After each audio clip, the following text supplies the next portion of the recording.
吴焕，你敢再上后池，我便要你整个天宫陪葬。昭儿，后池。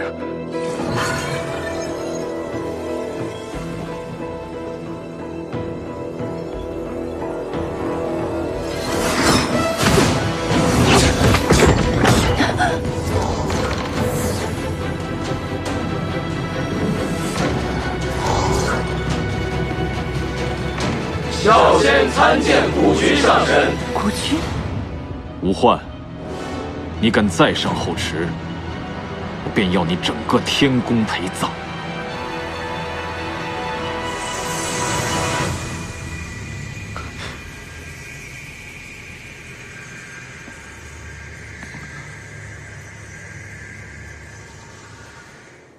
后池，后池，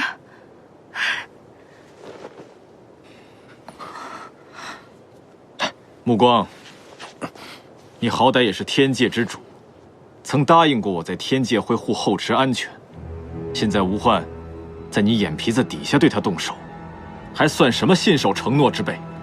国君，笑话！此女冒充后池，体内并无龙丹。我身为她的尊长，难道还不能问个清楚？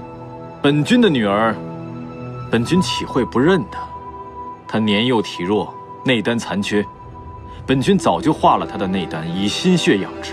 你这母神从未关心过她，身份也是冒领的，我看不做也罢。今日，本君就将一切说清楚。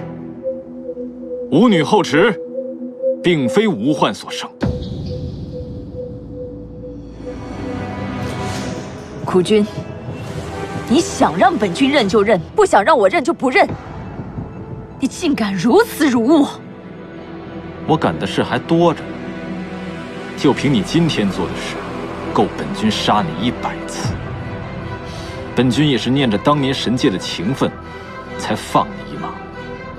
你应当自省。国君，你贵为上神，还需慎言。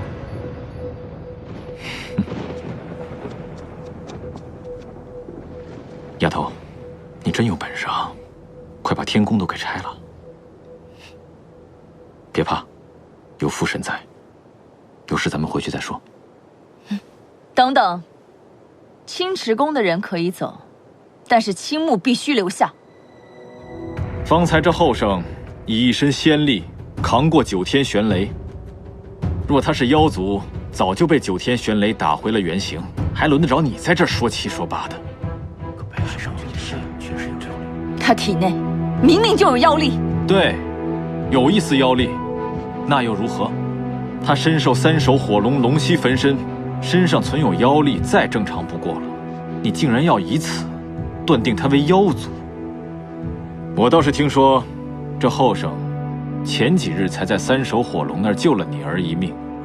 你们天界之人就是这样对待救命恩人的，还真是恬不知耻，德行有失啊！